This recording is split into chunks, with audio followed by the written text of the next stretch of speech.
Now, topic on awareness and consciousness. What do you do when asleep? I am aware of being asleep.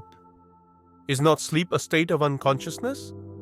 Yes, I am aware of being unconscious. And when awake or dreaming? I am aware of being awake or dreaming. I do not catch you. What exactly do you mean?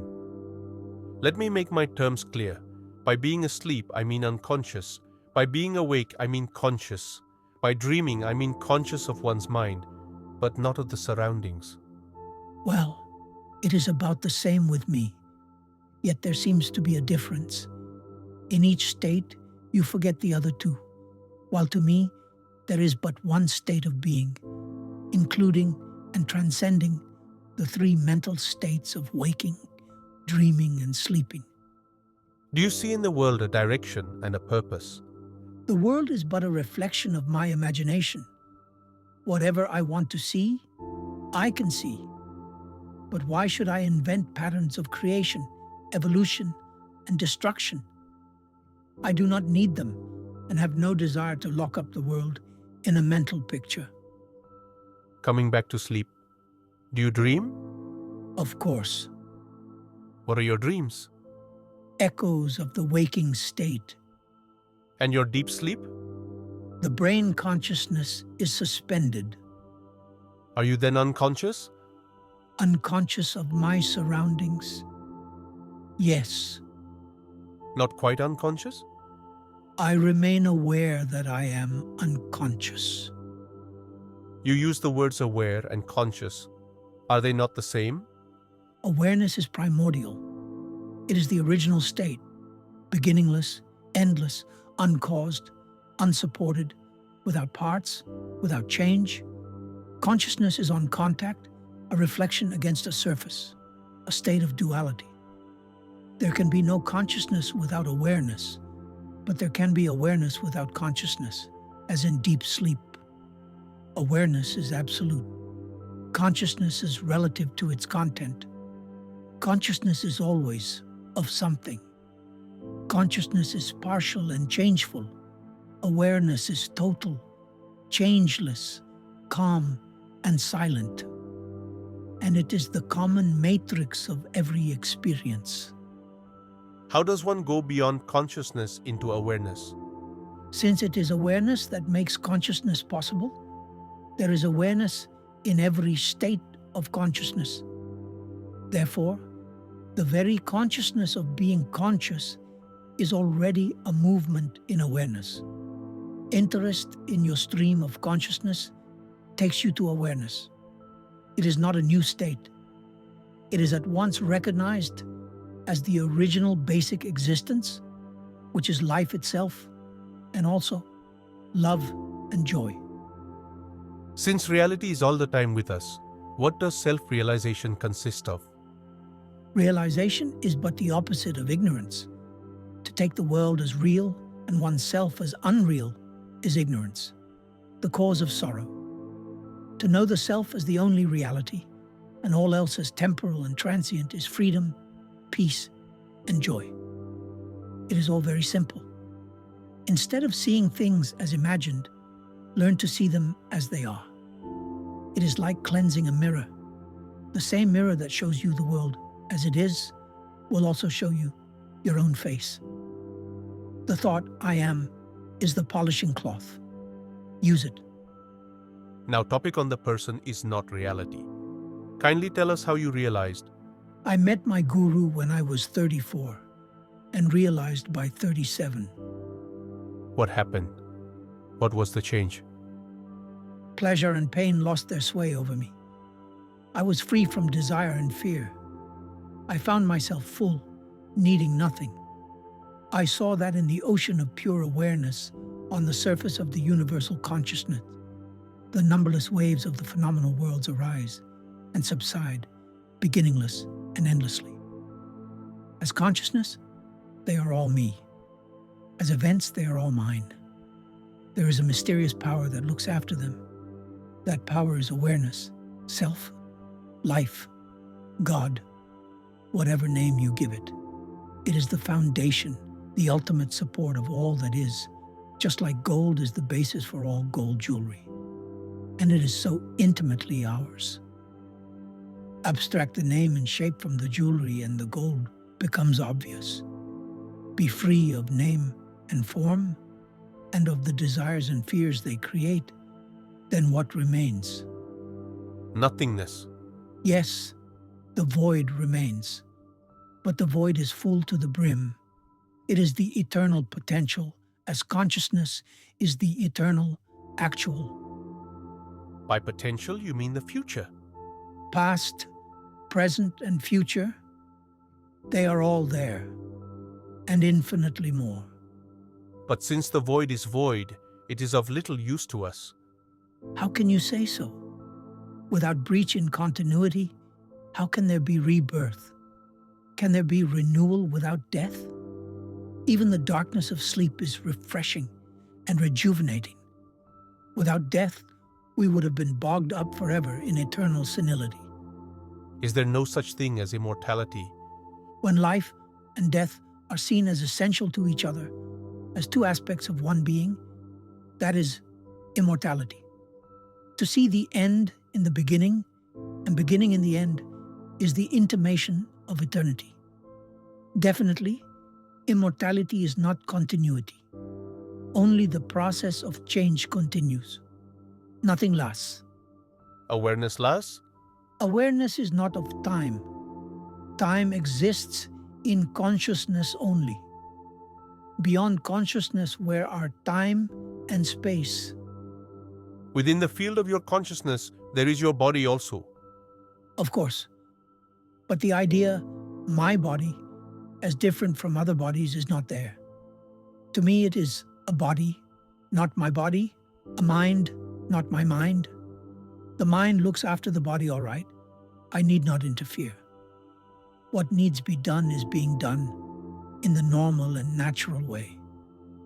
You may not be quite conscious of your physiological functions, but when it comes to thoughts and feelings, desires and fears, you become acutely self-conscious.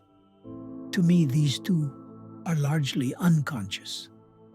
I find myself talking to people or doing things quite correctly and appropriately without being very much conscious of them. It looks as if I live my physical, waking life automatically, reacting spontaneously and accurately. Does this spontaneous response come as a result of realization or by training? Both. Devotion to your goal makes you live a clean and orderly life, given to search for truth and to helping people.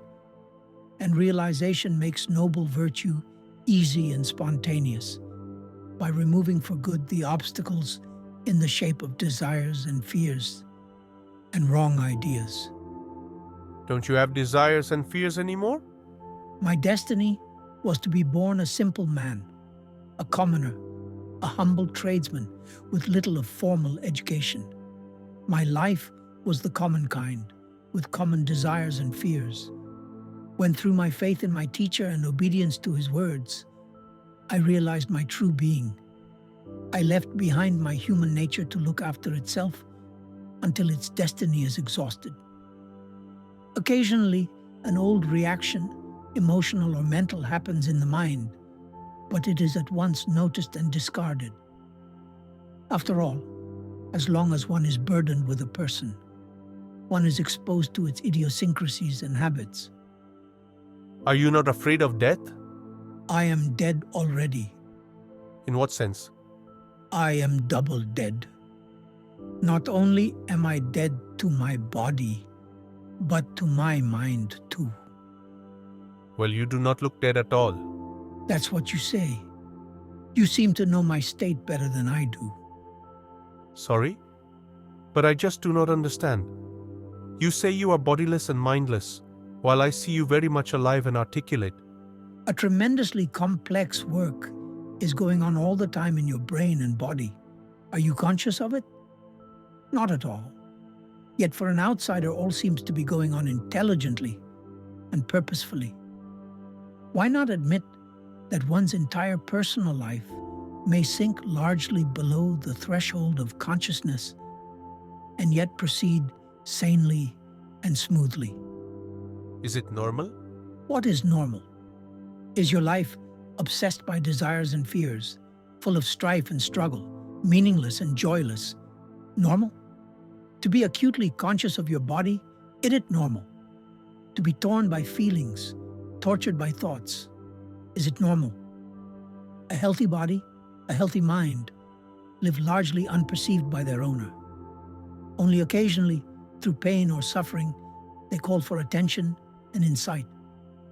Why not extend the same to the entire personal life?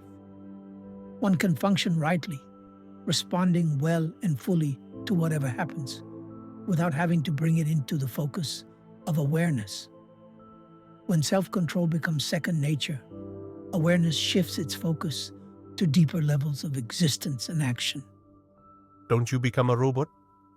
What harm is there in making automatic what is habitual and repetitive? It is automatic anyhow. But when it is also chaotic, it causes pain and suffering and calls for attention. The entire purpose of a clean and well-ordered life is to liberate man from the thraldom of chaos and the burden of sorrow. You seem to be in favor of a computerized life. What is wrong with a life which is free from problems?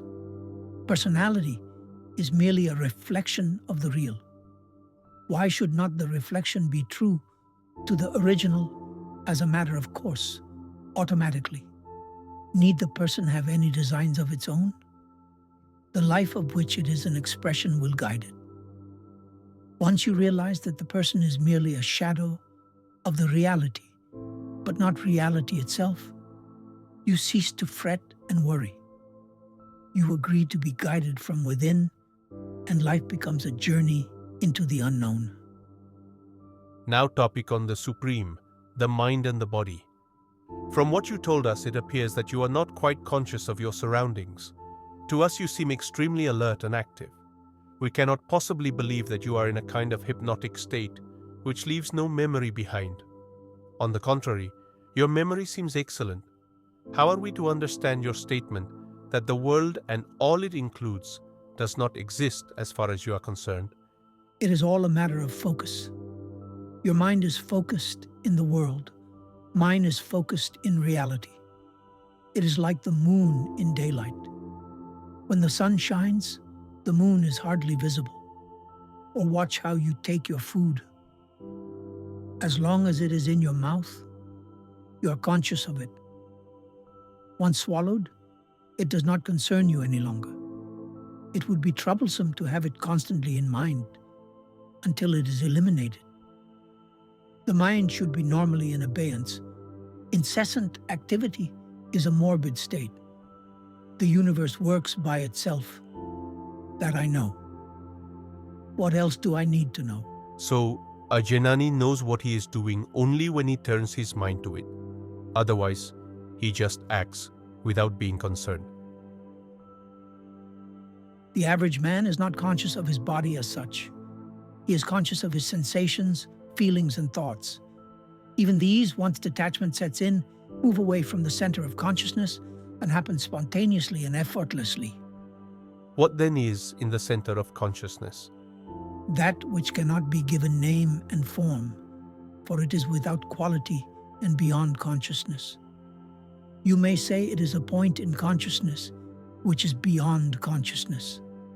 Like a hole in the paper is both in the paper and yet not of paper, so is the supreme state in the very center of consciousness and yet beyond consciousness. It is as if an opening in the mind through which the mind is flooded with light. The opening is not even the light. It is just an opening. An opening is just void, absence. Quite so. From the mind's point of view, it is but an opening for the light of awareness to enter the mental space. By itself, the light can only be compared to a solid, dense, rock-like, homogeneous, and changeless mass of pure awareness, free from the mental patterns of name and shape. Is there any connection between the mental space and the supreme abode? The Supreme gives existence to the mind. The mind gives existence to the body. And what lies beyond? Take an example. A venerable yogi, a master in the art of longevity, himself over 1,000 years old, comes to teach me his art. I fully respect and sincerely admire his achievements, yet all I can tell him is, of what use is longevity to me? I am beyond time. However long a life may be, it is but a moment and a dream. In the same way, I am beyond all attributes. They appear and disappear in my light, but cannot describe me. The universe is all names and forms, based on qualities and their differences, while I am beyond. The world is there because I am, but I am not the world. But you are living in the world. That's what you say. I know there is a world, which includes this body and this mind, but I do not consider them to be more mine than other minds and bodies. They are there in time and space, but I am timeless and spaceless. But since all exists by your light, are you not the creator of the world? I am neither the potentiality, nor the actualization, nor the actuality of things. In my light, they come and go, as the specks of dust dancing in the sunbeam. The light illumines the specks, but does not depend on them, nor can it be said to create them. It cannot be even said to know them. I'm asking you a question and you are answering. Are you conscious of the question and the answer? In reality, I am neither hearing nor answering. In the world of events, the question happens, and the answer happens. Nothing happens to me. Everything just happens.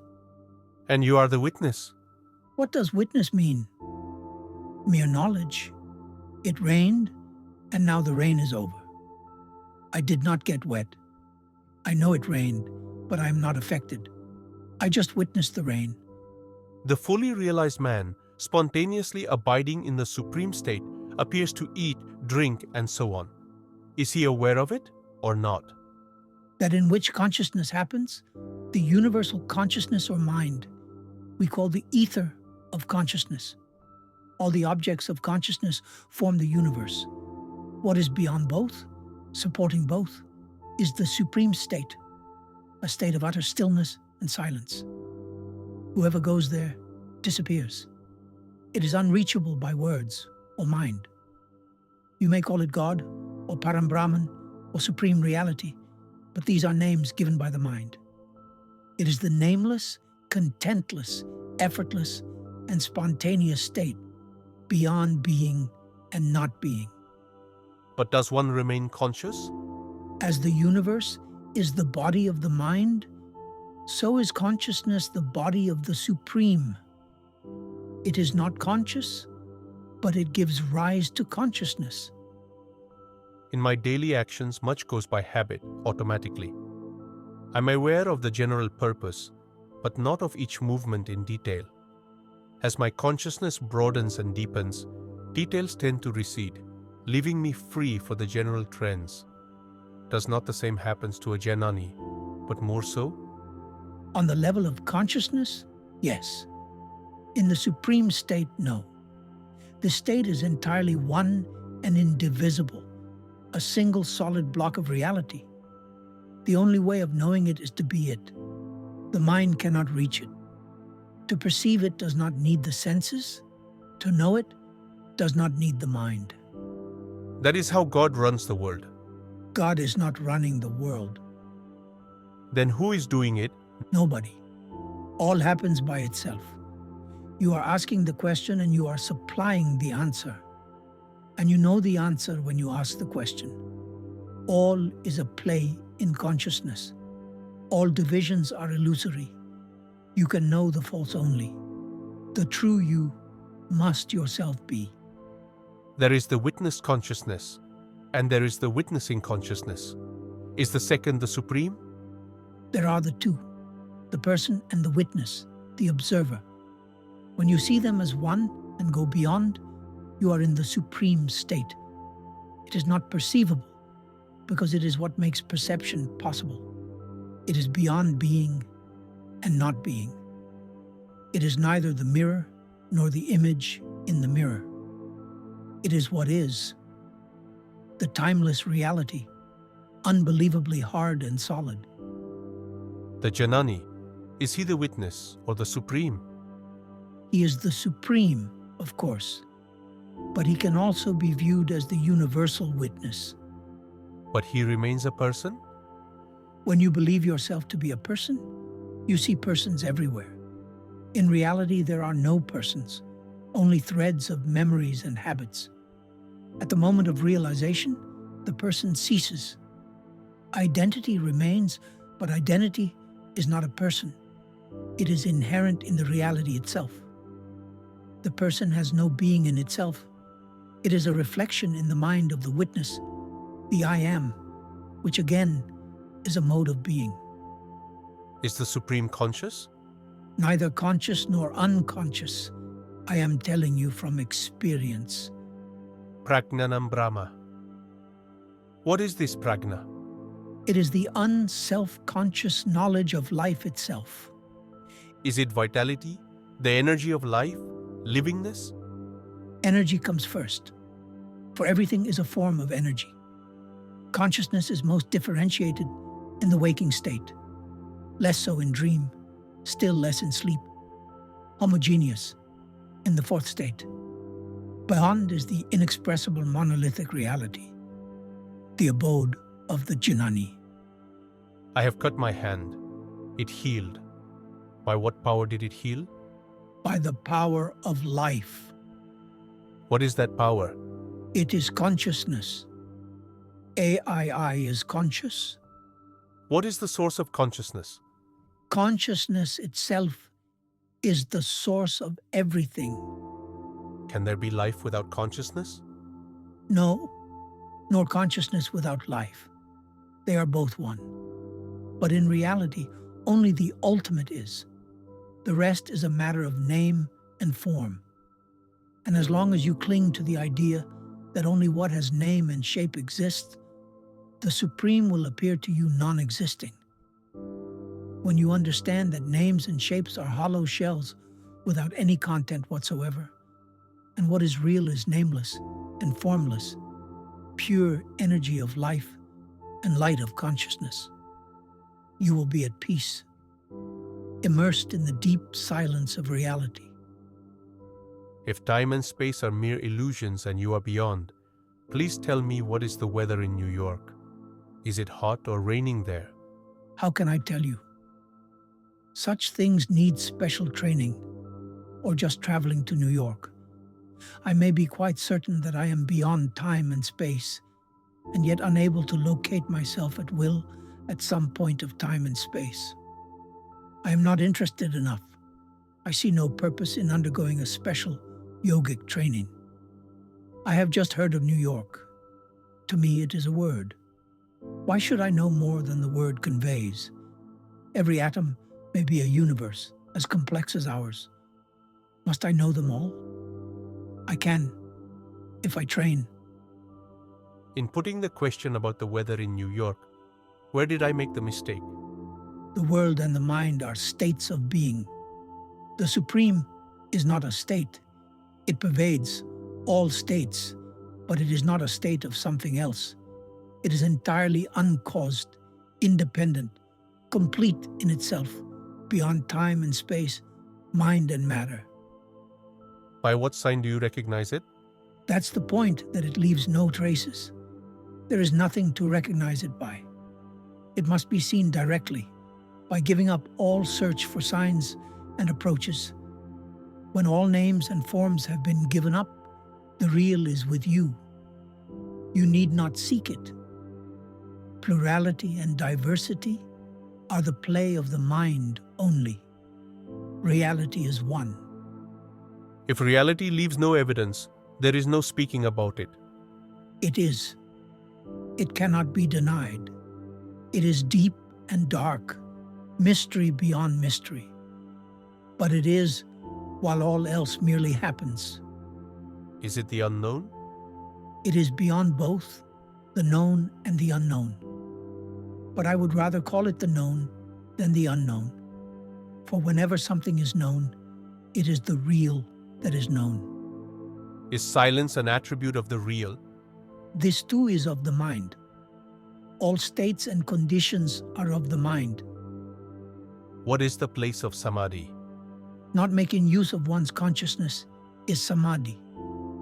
You just leave your mind alone. You want nothing, neither from your body nor from your mind. Now, on topic appearances and the reality. Repeatedly you have been saying that events are causeless. A thing just happens and no cause can be assigned to it. Surely everything has a cause or several causes. How am I to understand the ceaselessness of things? From the highest point of view, the world has no cause. But what is your own experience? Everything is uncaused. The world has no cause. I'm not inquiring about the causes that led to the creation of the world. Who has seen the creation of the world?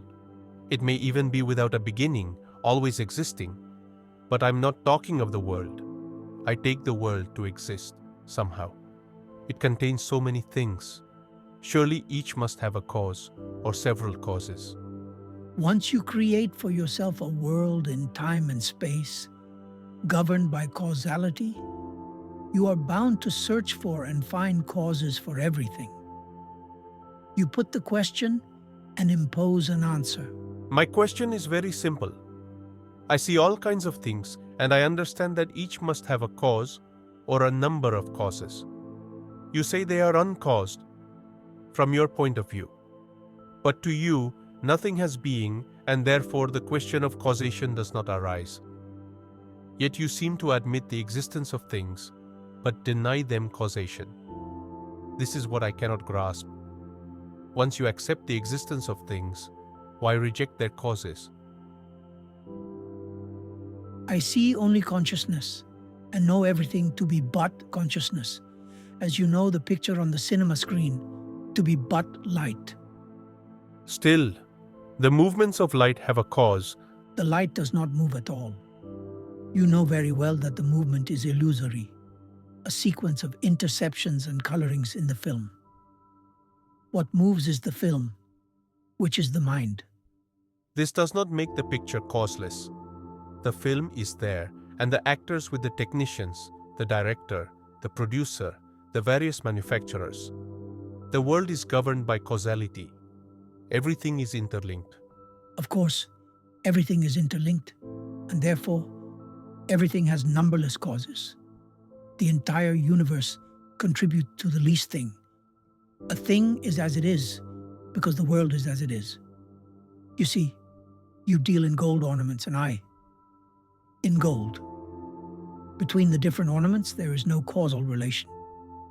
When you remelt an ornament to make another, there is no causal relation between the two. The common factor is the gold. But you cannot say gold is the cause.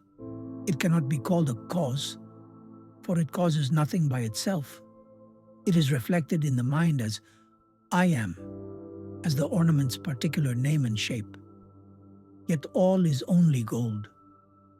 In the same way, reality makes everything possible, and yet nothing that makes a thing what it is, its name and form, comes from reality. But why worry so much about causation? What do causes matter when things themselves are transient? Let come what comes, and let go what goes.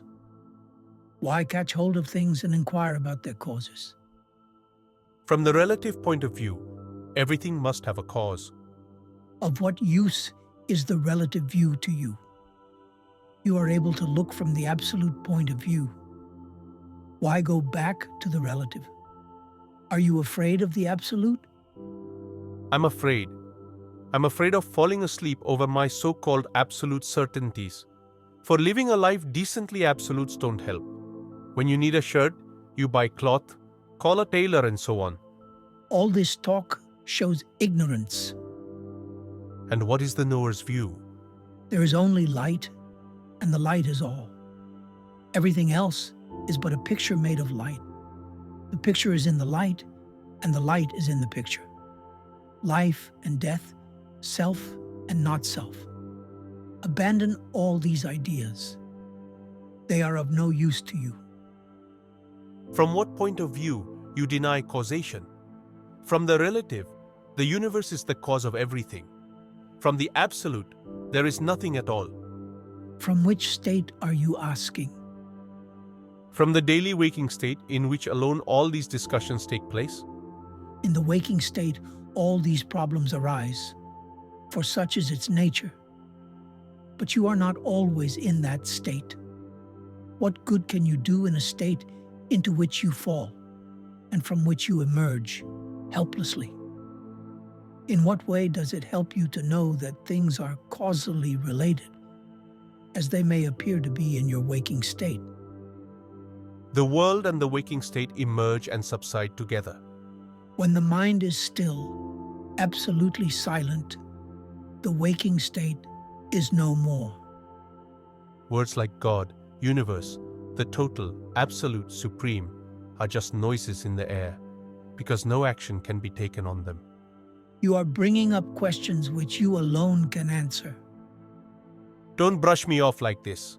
You are so quick to speak for the totality, the universe and such imaginary things. They cannot come and forbid you to talk on their behalf. I hate those irresponsible generalizations, and you are so prone to personalize them. Without causality, there will be no order, nor purposeful action will be possible. Do you want to know all the causes of each event? Is it possible? I know it is not possible. All I want to know is if there are causes for everything, and the causes can be influenced, thereby affecting the events. To influence events, you need not know the causes. What a roundabout way of doing things. Are you not the source and the end of every event? Control it at the source itself. Every morning, I pick up the newspaper and read with dismay that the world's sorrows, poverty, hatred, and wars continue unabated. My questions are concerning the fact of sorrow, the cause, the remedy. Don't brush me off saying that it is Buddhism. Don't label me. Your insistence on causelessness removes all hope of the world ever changing. You are confused because you believe that you are in the world, not the world in you. Who came first, you or your parents? You imagine that you were born at a certain time and place, that you have a father and a mother, a body and a name. This is your sin and your calamity. Surely you can change your world if you work at it. By all means, work. Who stops you? I have never discouraged you. Causes or no causes, you have made this world and you can change it. A causeless world is entirely beyond my control. The contrary, a world of which you are the only source and ground is fully within your power to change. What is created can be always dissolved and recreated. All will happen as you want it, provided you really want it. All I want to know is how to deal with the world's sorrows. You have created them out of your own desires and fears. You deal with them. All is due to your having forgotten your own being. Having given reality to the picture on the screen, you love its people and suffer for them and seek to save them. It is just not so. You must begin with yourself. There is no other way. Work, of course. There is no harm in working. Your universe seems to contain every possible experience. The individual traces a line through it and experiences pleasant and unpleasant states. This gives rise to questioning and seeking, which broaden the outlook and enable the individual to go beyond his narrow and self-created world, limited and self-centered. This personal world can be changed in time. The universe is timeless and perfect. To take appearance for reality is a grievous sin and the cause of all calamities. You are the all-pervading, eternal, and infinitely creative awareness, consciousness. All else is local and temporary. Don't forget what you are. In the meantime, work to your heart's content. Work and knowledge should go hand in hand. My own feeling is that my spiritual development is not in my hands. Making one's own plans and carrying them out leads nowhere. I just run in circles around myself. When God considers the fruit to be ripe, He will pluck it and eat it. Whichever fruit seems green to Him will remain on the world's tree for another day. You think God knows you? Even the world He does not know. Yours is a different God. Mine is different. Mine is merciful. He suffers along with us. You pray to save one, while thousands die. And if all stop dying, there will be no space on earth. I am not afraid of death. My concern is with sorrow and suffering. My God is a simple God and rather helpless. He has no power to compel us to be wise. He can only stand and wait. If you and your God are both helpless, does it not imply that the world is accidental? And if it is, the only thing you can do is to go beyond it. Now topic on the Jnani. Without God's power, nothing can be done. Even you would not be sitting here and talking to us without Him. All is His doing, no doubt. What is it to me, since I want nothing? What can God give me or take away from me? What is mine and was mine even when God was not. Of course, it is a very tiny little thing, a speck, the sense I am, the fact of being. This is my own place. Nobody gave it to me. The earth is mine. What grows on it is God's. Did God take the earth on rent from you? God is my devotee and did all this for me. Is there no God apart from you? How can there be? I am is the root. God is the tree. Whom am I to worship and what for? Are you the devotee or the object of devotion? I am neither. I am devotion itself. There is not enough devotion in the world. You are always after the improvement of the world. Do you really believe that the world is waiting for you to be saved? I just do not know how much I can do for the world. All I can do is to try. Is there anything else you would like me to do? Without you, is there a world? You know all about the world, but about yourself you know nothing. You yourself are the tools of your work. You have no other tools. Why don't you take care of the tools before you think of the work? I can wait, while the world cannot. By not inquiring, you keep the world waiting. Waiting for what? For somebody who can save it. God runs the world. God will save it. That's what you say. Did God come and tell you that the world is His creation and concern, and not yours? Why should it be my sole concern? The world in which you live, who else knows about it? You know, everybody knows. Did anybody come from outside of your world to tell you? Myself and everybody else appear and disappear in your world. We are all at your mercy. It cannot be so bad. I exist in your world as you exist in mine. You have no evidence of my world. You are completely wrapped up in the world of your own making. I see. Completely, but hopelessly. Within the prison of your world appears a man who tells you that the world of painful contradictions, which you have created, is neither continuous nor permanent, and is based on a misapprehension. He pleads with you to get out of it by the same way by which you got into it. You got into it by forgetting what you are, and you will get out of it by knowing yourself as you are. In what way does it affect the world? When you are free of the world, you can do something about it. As long as you are a prisoner of it, you are helpless to change it. On the contrary, whatever you do will aggravate the situation. Righteousness will set me free.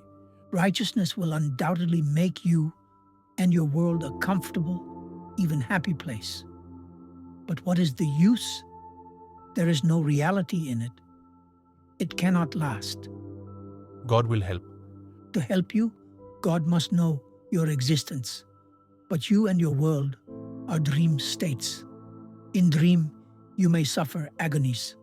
None knows them, and none can help you. So all my questions, my search and study are of no use. These are but the stirrings of a man who is tired of sleeping. They are not the causes of awakening, but its early signs. But you must not ask idle questions to which you already know the answers. How am I to get a true answer? By asking a true question, non-verbally, but by daring to live according to your lights. A man willing to die for truth will get it. Another question. There is the person. There is the knower of the person. There is the witness. Are the knower and the witness the same, or are they separate states? The knower and the witness are two or one. When the knower is seen as separate from the known, the witness stands alone. When the known and the knower are seen as one, the witness becomes one with them. Who is the Jnani, the witness or the supreme? The Jnani is the supreme and also the witness. He is both being and awareness. In relation to consciousness, he is awareness. In relation to the universe, he is pure being. And what about the person? What comes first, the person or the knower? The person is a very small thing. Actually, it is a composite. It cannot be said to exist by itself. Unperceived, it is just not there. It is but the shadow of the mind, the sum total of memories. Pure being is reflected in the mirror of the mind as knowing. What is known takes the shape of a person, based on memory and habit. It is but a shadow or a projection of the knower onto the screen of the mind. The mirror is there. The reflection is there. But where is the sun? The supreme is the sun. It must be conscious. It is neither conscious nor unconscious. Don't think of it in terms of consciousness or unconsciousness. It is the life which contains both and is beyond both. Life is so intelligent. How can it be unconscious? You talk of the unconscious when there is a lapse in memory. In reality, there is only consciousness. All life is conscious. All consciousness alive. Even stones. Even stones are conscious and alive. The worry with me is that I'm prone to denying existence to what I cannot imagine. You would be wiser to deny the existence of what you imagine. It is the imagined that is unreal. Is all imaginable unreal? Imagination based on memories is unreal. The future is not entirely unreal. Which part of the future is real and which is not? The unexpected and unpredictable is real. Now topic. Desirelessness, the highest bliss. I have met many realized people but never a liberated man. Have you come across a liberated man? Or does liberation mean, among other things, also abandoning the body? What do you mean by realization and liberation? By realization, I mean a wonderful experience of peace, goodness, and beauty, when the world makes sense and there is an all-pervading unity of both substance and essence. While such experience does not last, it cannot be forgotten. It shines in the mind, both as memory and longing. I know what I'm talking about, for I have had such experiences. By liberation, I mean to be permanently in that wonderful state. What I'm asking is whether liberation is compatible with the survival of the body. What is wrong with the body? The body is so weak and short-lived. It creates needs and cravings. It limits one grievously. So what? Let the physical expressions be limited. But liberation is of the self from its false and self-imposed ideas. It is not contained in some particular experience, however glorious. Does it last forever? All experience is time-bound. Whatever has a beginning must have an end. So liberation, in my sense of the word, does not exist? On the contrary, one is always free. You are both conscious and free to be conscious. Nobody can take this away from you. Do you ever know yourself non-existing or unconscious? I may not remember, but that does not disprove my being occasionally unconscious. Why not turn away from the experience to the experiencer and realize the full import of the only true statement you can make? I am. How is it done? There is no how here. Just keep in mind the feeling I am. Merge in it till your mind and feeling become one. By repeated attempts, you will stumble on the right balance of attention and affection, and your mind will be firmly established in the thought feeling, I am. Whatever you think, say, or do, this sense of immutable and affectionate being remains as the ever-present background of the mind. And you call it liberation? I call it normal. What is wrong with being, knowing, and acting effortlessly and happily? Why consider it so unusual as to expect the immediate destruction of the body? What is wrong with the body that it should die? Correct your attitude to your body and leave it alone. Don't pamper, don't torture. Just keep it going, most of the time below the threshold of conscious attention. The memory of my wonderful experiences haunts me. I want them back. Because you want them back, you cannot have them. The state of craving for anything blocks all deeper experience. Nothing of value can happen to a mind which knows exactly what it wants. For nothing the mind can visualize and want is of much value.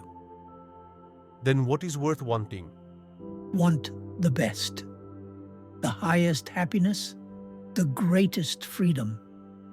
Desirelessness is the highest bliss. Freedom from desire is not the freedom I want.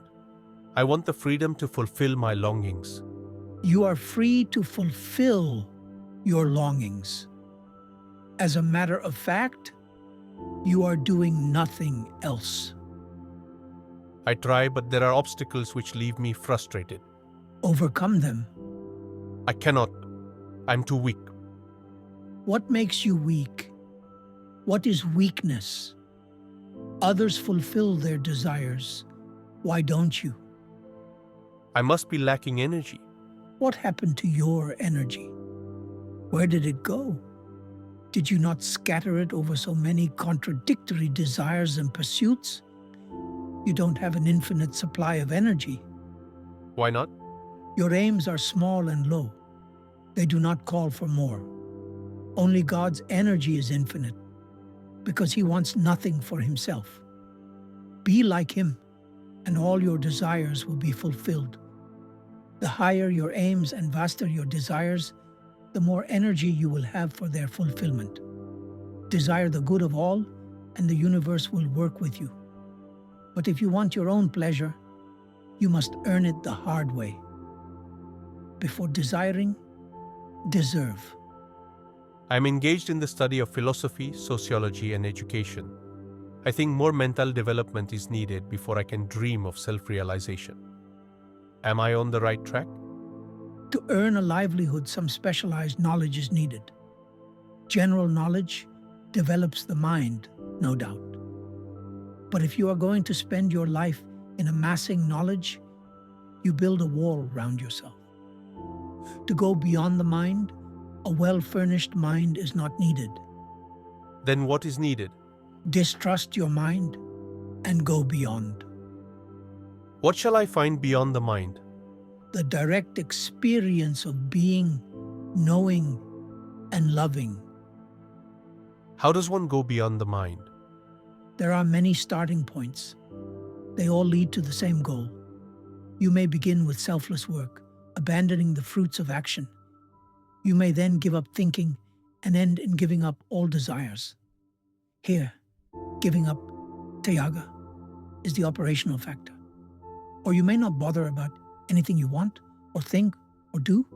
and just stay put in the thought and feeling, I am, focusing, I am, firmly in your mind. All kinds of experience may come to you. Remain unmoved in the knowledge that all perceivable is transient, and only the I am endures. I cannot give all my life to such practices. I have my duties to attend to. By all means, attend to your duties. Action in which you are not emotionally involved and which is beneficial and does not cause suffering will not bind you. You may be engaged in several directions and work with enormous zest, yet remain inwardly free and quiet, with a mirror-like mind, which reflects all without being affected. Is such a state realizable? I would not talk about it if it were not. Why should I engage in fancies? Everybody quotes scriptures. Those who know only scriptures know nothing. To know is to be. I know what I am talking about. It is not from reading or hearsay. I'm studying Sanskrit under a professor, but really I'm only reading scriptures. I'm in search of self-realization, and I came to get the needed guidance. Kindly tell me, what am I to do? Since you have read the scriptures, why do you ask me? The scriptures show the general directions, but the individual needs personal instructions. Your own self is your ultimate teacher, Satguru. The outer teacher, Guru, is merely a milestone.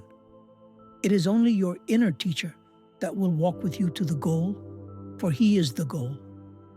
The inner teacher is not easily reached. Since he is in you and with you, the difficulty cannot be serious. Look within, and you will find him. When I look within, I find sensations and perceptions, thoughts and feelings, desires and fears, memories and expectations.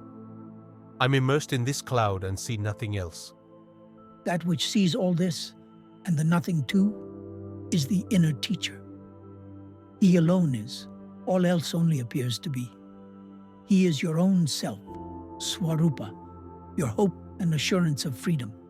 Find him and cling to him, and you will be saved and safe.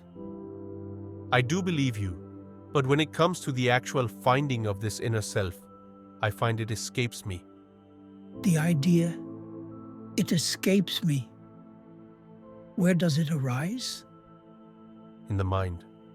And who knows the mind? The witness of the mind knows the mind. Did anybody come to you and say, I am the witness of your mind? Of course not. He would have been just another idea in the mind. Then who is the witness? I am. So, you know the witness because you are the witness. You need not see the witness in front of you. Here again, to be is to know. Yes, I see that I am the witness, the awareness itself. But in which way does it profit me? What a question. What kind of profit do you expect? To know what you are, is it not good enough? What are the uses of self-knowledge? It helps you to understand what you are not and keeps you free from false ideas, desires, and actions. If I'm the witness only, what do right and wrong matter? What helps you to know yourself is right. What prevents is wrong. To know one's real self is bliss. To forget is sorrow. Is the witness consciousness the real self? It is the reflection of the real in the mind, buddhi. The real is beyond. The witness is the door through which you pass beyond. What is the purpose of meditation?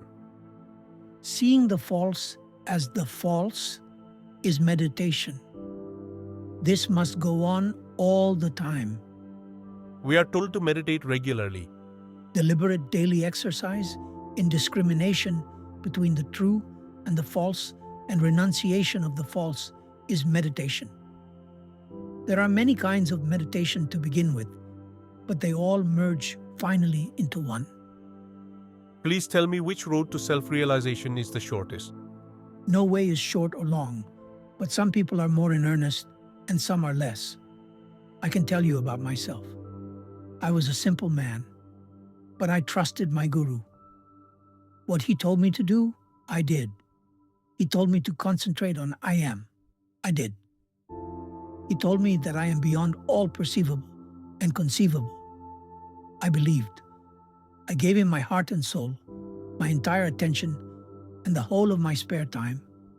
I had to work to keep my family alive.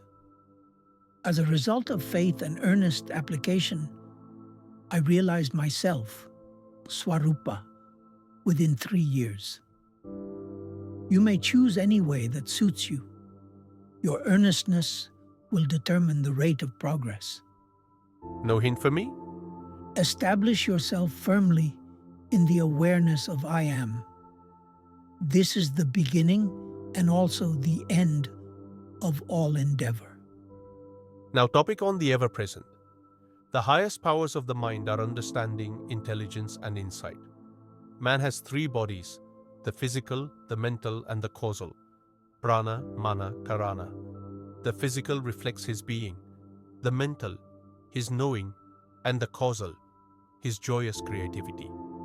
Of course, these are all forms in consciousness, but they appear to be separate with qualities of their own. Intelligence, buddhi, is the reflection in the mind of the power to know, chit. It is what makes the mind knowledgeable. The brighter the intelligence, the wider, deeper, and truer the knowledge. To know things, to know people, and to know oneself are all functions of intelligence.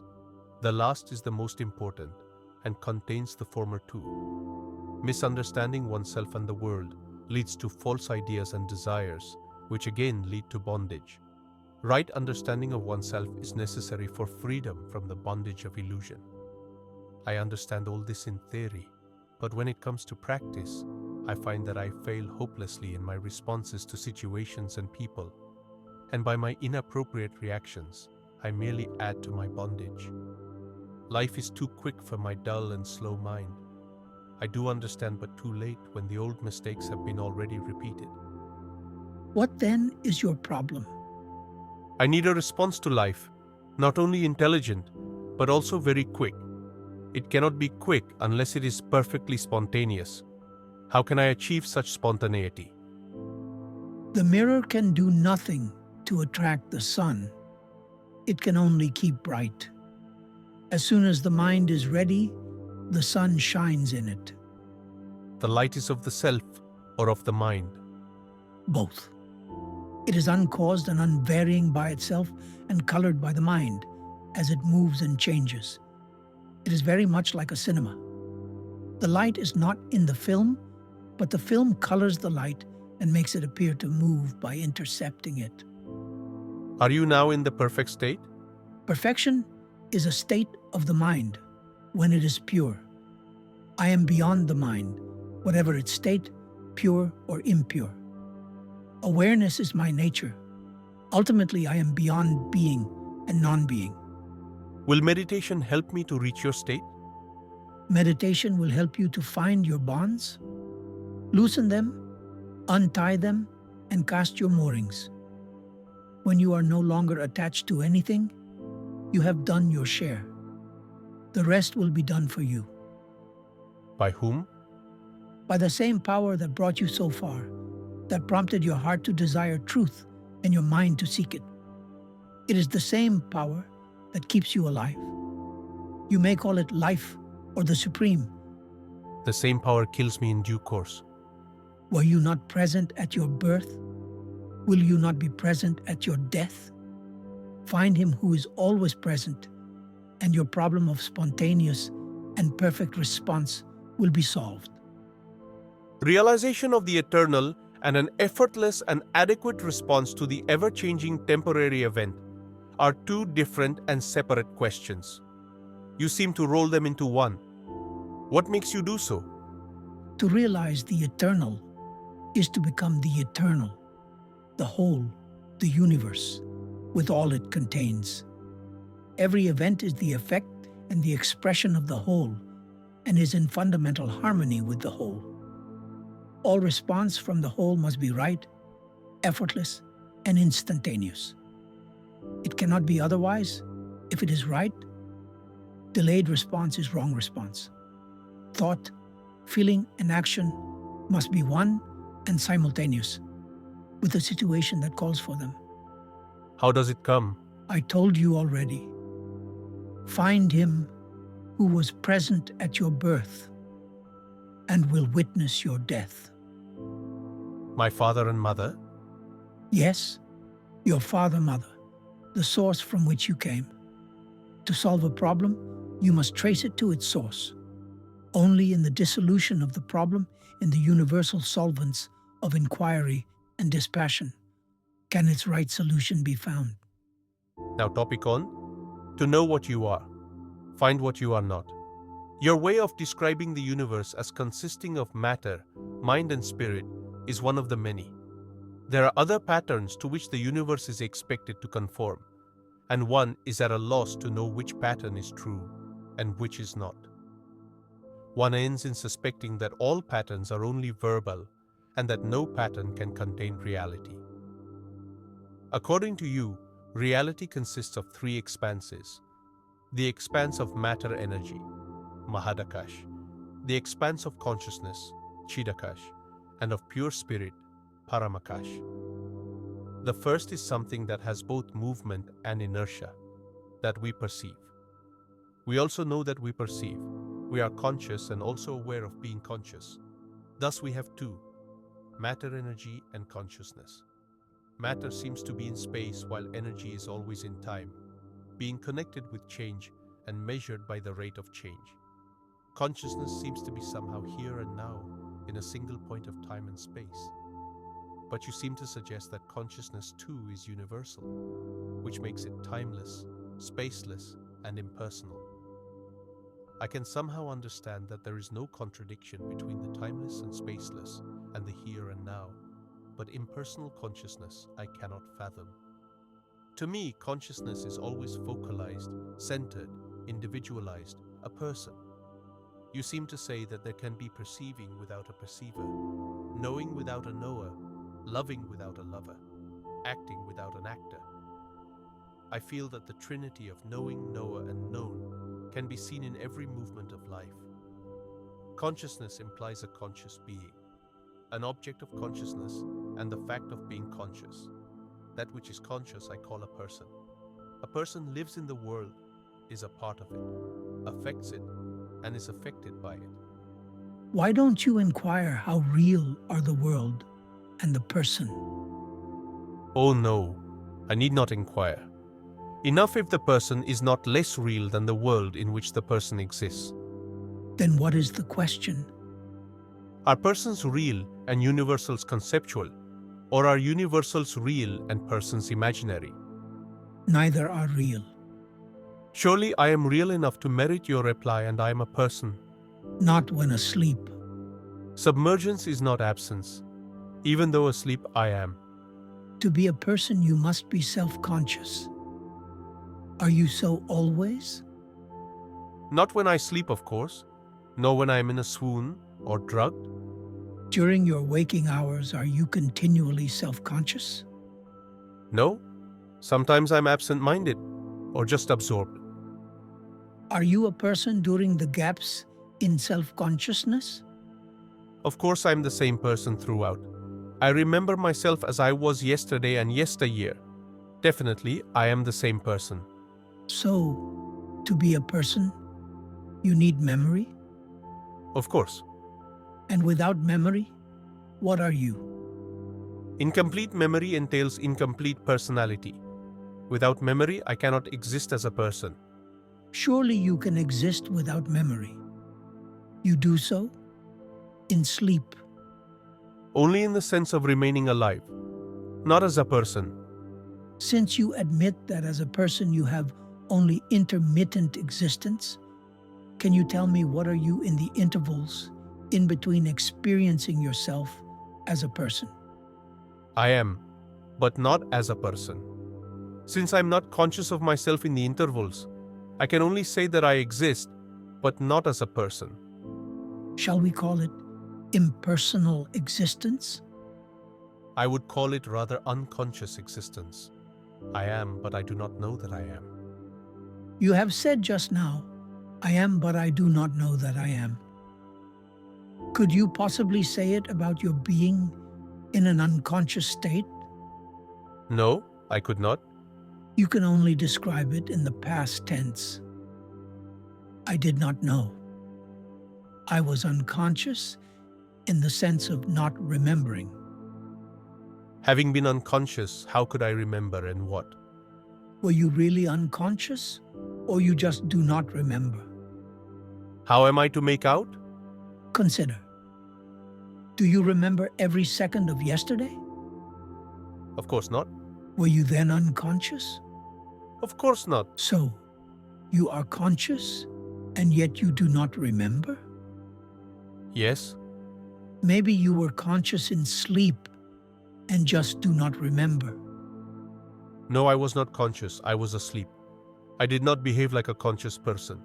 Again, how do you know? I was told so by those who saw me asleep. All they can testify to is that they saw you lying quietly with closed eyes and breathing regularly. They could not make out whether you were conscious or not. Your only proof is your own memory. A very uncertain proof it is. Yes, I admit that on my own terms I am a person only during my waking hours. What I am in between, I do not know. At least you know that you do not know, since you pretend not to be conscious in the intervals between the waking hours. Leave the intervals alone. Let us consider the waking hours only. I am the same person in my dreams. Agreed. Let us consider them together, waking and dreaming. The difference is merely in continuity. Were your dreams consistently continuous, bringing back night after night the same surroundings and the same people?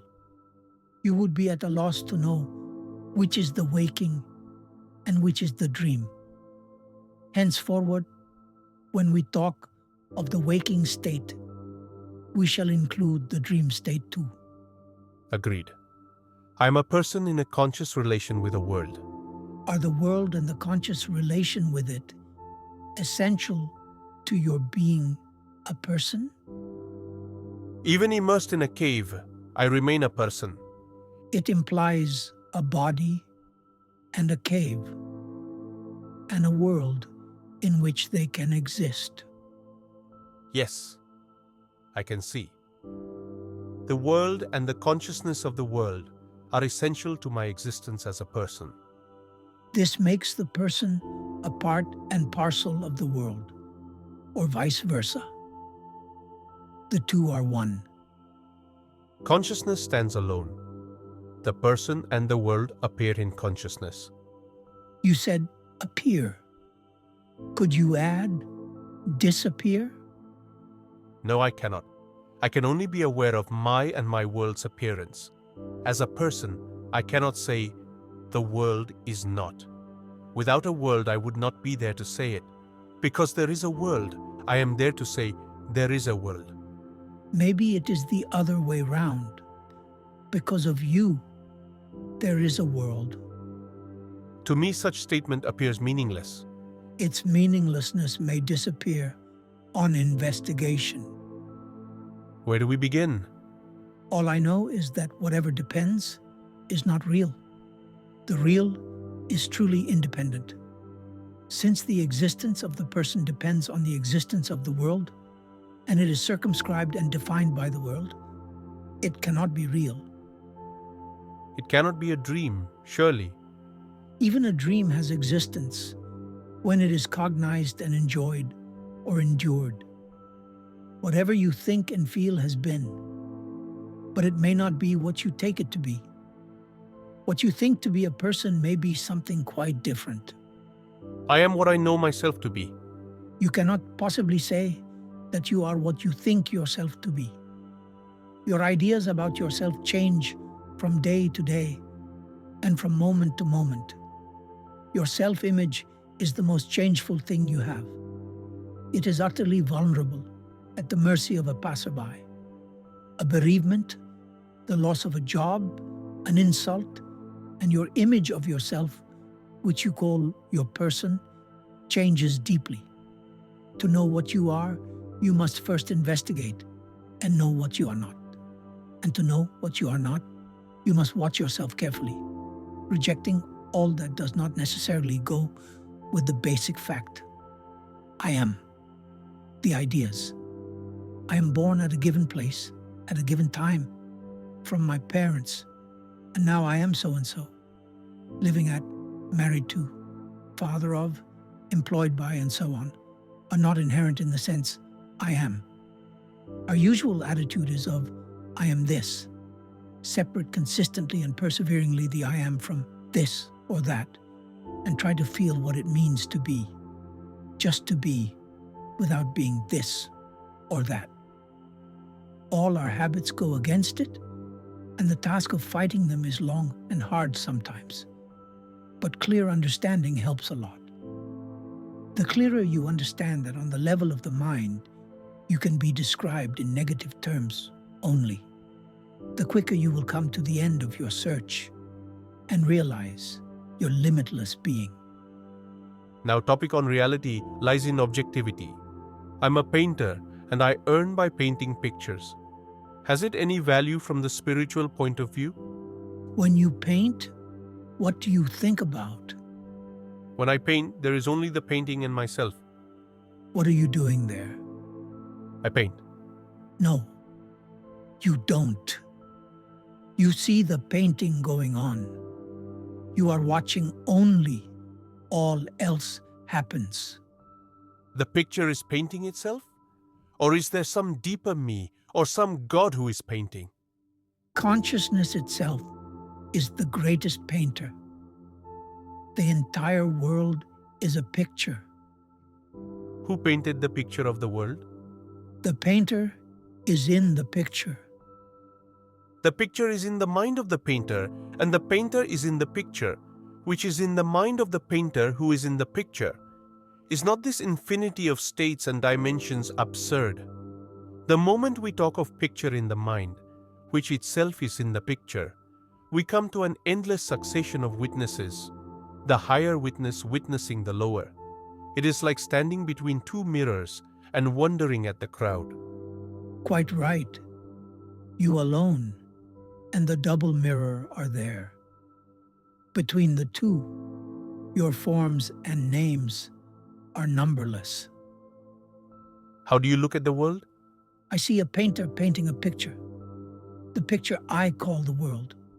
The painter I call God. I am neither.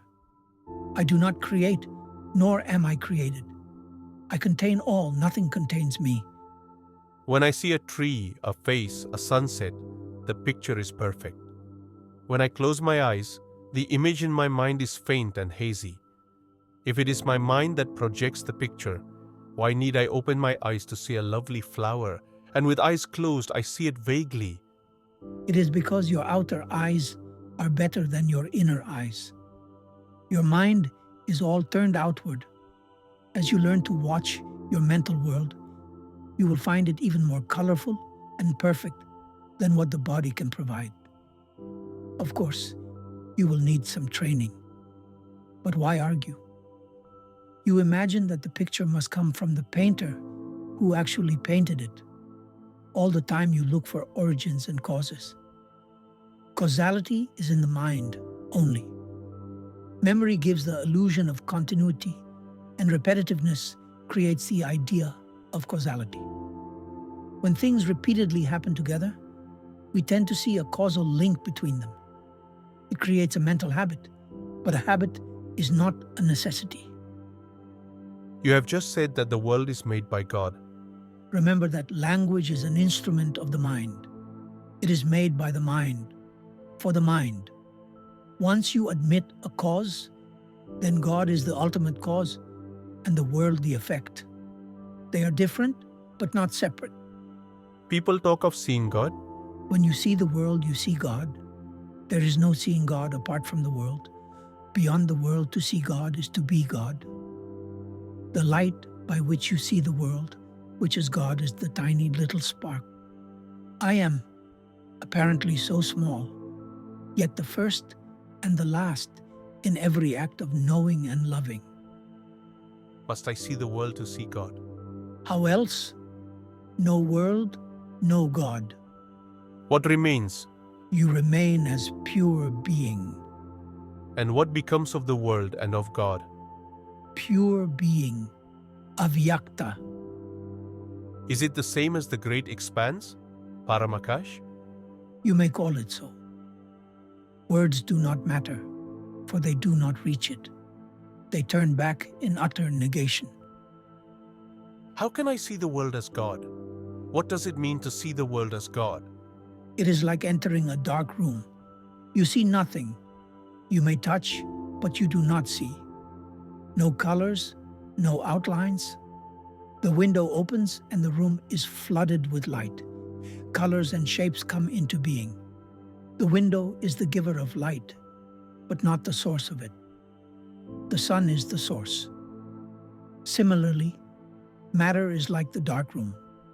Consciousness, the window, flooding matter with sensations and perceptions, and the supreme is the sun, the source both of matter and of light. The window may be closed or open. The sun shines all the time. It makes all the difference to the room, but none to the sun. Yet all this is secondary to the tiny little thing, which is the I am. Without the I am, there is nothing. All knowledge is about the I am. False ideas about this I am lead to bondage. Right knowledge leads to freedom and happiness. Is I am and there is the same? I am denotes the inner. There is the outer. Both are based on the sense of being. Is it the same as the experience of existence? To exist means to be something, a thing, a feeling, a thought, an idea. All existence is particular. Only being is universal, in the sense that every being is compatible with every other being. Existences clash, being, never. Existence means becoming, change, birth, and death, and birth again, while in being there is silent peace. If I create the world, why have I made it bad? Everyone lives in his own world. Not all the worlds are equally good or bad. What determines the difference? The mind that projects the world colors it its own way. When you meet a man, he is a stranger. When you marry him, he becomes your own self. When you quarrel, he becomes your enemy. It is your mind's attitude that determines what he is to you. I can see that my world is subjective. Does it make it also illusory?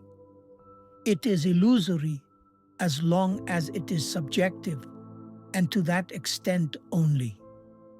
Reality lies in objectivity. What does objectivity mean? You said the world is subjective and now you talk of objectivity. Is not everything subjective? Everything is subjective, but the real is objective. In what sense?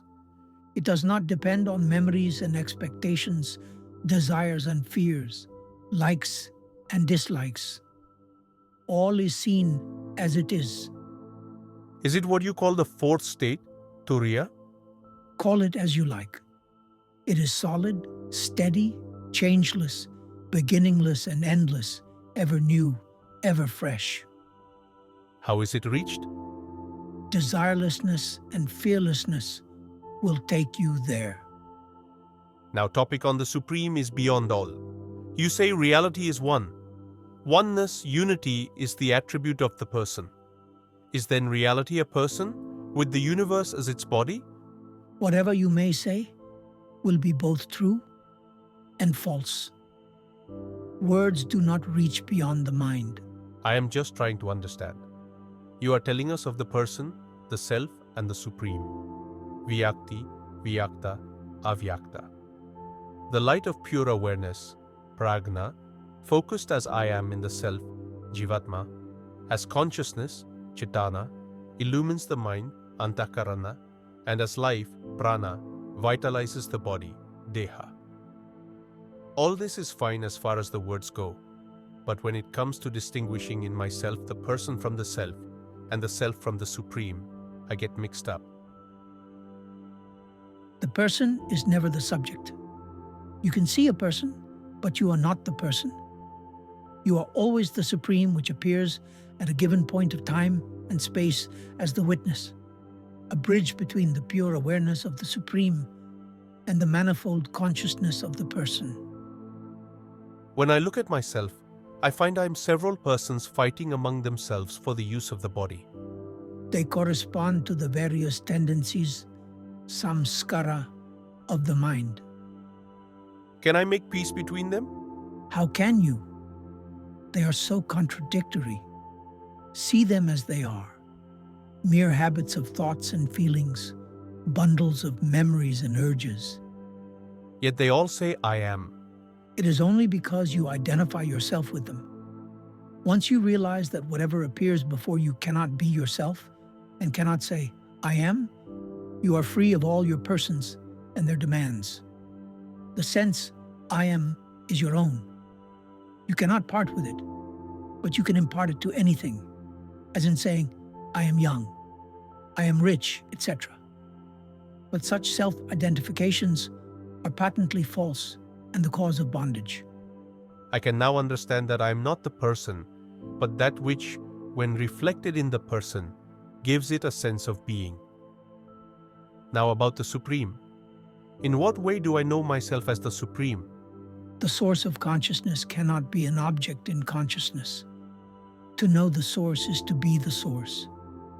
When you realize that you are not the person, but the pure and calm witness, and that fearless awareness is your very being, you are the being. It is the source, the inexhaustible possibility. Are there many sources or one for all? It depends how you look at it, from which end. The objects in the world are many, but the eye that sees them is one. The higher always appears as one to the lower, and the lower as many to the higher. Shapes and names are all of one and the same God? Again, it all depends on how you look at it. On the verbal level, everything is relative. Absolutes should be experienced, not discussed. How is the Absolute experienced? It is not an object to be recognized and stored up in memory. It is in the present and in feeling, rather. It has more to do with the how than with the what. It is in the quality, in the value. Being the source of everything, it is in everything. If it is the source, why and how does it manifest itself? It gives birth to consciousness. All else is in consciousness. Why are there so many centers of consciousness? The objective universe, Mahadakash, is in constant movement, projecting and dissolving innumerable forms. Whenever a form is infused with life, prana, consciousness, chaitanya, appears by reflection of awareness in matter. How is the Supreme affected? What can affect it, and how? The source is not affected by the vagaries of the river, nor is the metal, by the shape of the jewelry. Is the light affected by the picture on the screen? The Supreme makes everything possible, that is all. How is it that some things do happen and some don't? Seeking out causes is a pastime of the mind. There is no duality of cause and effect. Everything is its own cause. No purposeful action is then possible? All I say is that consciousness contains all. In consciousness, all is possible. You can have causes if you want them, in your world. Another may be content with a single cause, God's will. The root cause is one, the sense I am. What is the link between the self, Vyakta, and the Supreme, Avyakta? From the self's point of view, the world is the known. The Supreme, the unknown. The unknown gives birth to the known, yet remains unknown. The known is infinite, but the unknown is an infinitude of infinities. Just like a ray of light is never seen unless intercepted by the specks of dust. So does the Supreme make everything known, itself remaining unknown. Does it mean that the unknown is inaccessible? Oh no. The Supreme is the easiest to reach, for it is your very being. It is enough to stop thinking and desiring anything but the Supreme. And if I desire nothing, not even the Supreme? Then you are as good as dead, or you are the Supreme. The world is full of desires. Everybody wants something or other. Who is the desirer? The person or the self? The self. All desires, holy and unholy, come from the self. They all hang on the sense, I am. I can understand holy desires, Satyakama, emanating from the self. It may be the expression of the bliss aspect of the Satchitananda, beingness, awareness, happiness of the self. But why unholy desires? All desires aim at happiness. Their shape and quality depend on the psyche, antakarana. Where inertia, tamas, predominates, we find perversions. With energy, rajas, passions arise. With lucidity, sattva, the motive behind the desire is goodwill, compassion, the urge to make happy rather than be happy. But the Supreme is beyond all. Yet because of its infinite permeability, all cogent desires can be fulfilled. Which desires are cogent? Desires that destroy their subjects or objects, or do not subside on satisfaction, are self-contradictory and cannot be fulfilled. Only desires motivated by love, goodwill, and compassion are beneficial to both the subject and object, and can be fully satisfied. All desires are painful, the holy as well as the unholy. They are not the same, and pain is not the same. Passion is painful, compassion, never. The entire universe strives to fulfill a desire born of compassion. Does the Supreme know itself?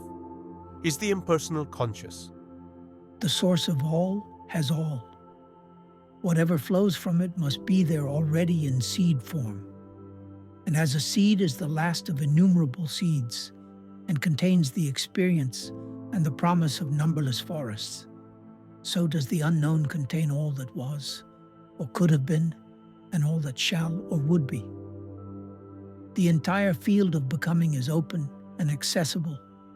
Past and future coexist in the eternal now. Are you living in the Supreme Unknown? Where else? What makes you say so? No desire ever arises in my mind. Are you then unconscious? Of course not. I am fully conscious, but since no desire or fear enters my mind, there is perfect silence. Who knows the silence? Silence knows itself. It is the silence of the silent mind, when passions and desires are silenced. Do you experience desires occasionally? Desires are just waves in the mind. You know a wave when you see one. A desire is just a thing among many. I feel no urge to satisfy it. No action needs be taken on it. Freedom from desire means this: the compulsion to satisfy is absent. Why do desires arise at all? Because you imagine that you were born and that you will die if you do not take care of your body. Desire for embodied existence is the root cause of trouble. Yet so many jivas get into bodies. Surely it cannot be some error of judgment. There must be a purpose. What could it be? To know itself, the self must be faced with its opposite, the not-self. Desire leads to experience. Experience leads to discrimination, detachment, self-knowledge, liberation. And what is liberation after all? To know that you are beyond birth and death. By forgetting who you are and imagining yourself a mortal creature, you created so much trouble for yourself that you have to wake up, like from a bad dream. Inquiry also wakes you up. You need not wait for suffering. Inquiry into happiness is better, for the mind is in harmony and peace. Who exactly is the ultimate experiencer? The self or the unknown? The self, of course, Then why introduce the notion of the supreme unknown? to explain the self. But is there anything beyond the self? Outside the self, there is nothing.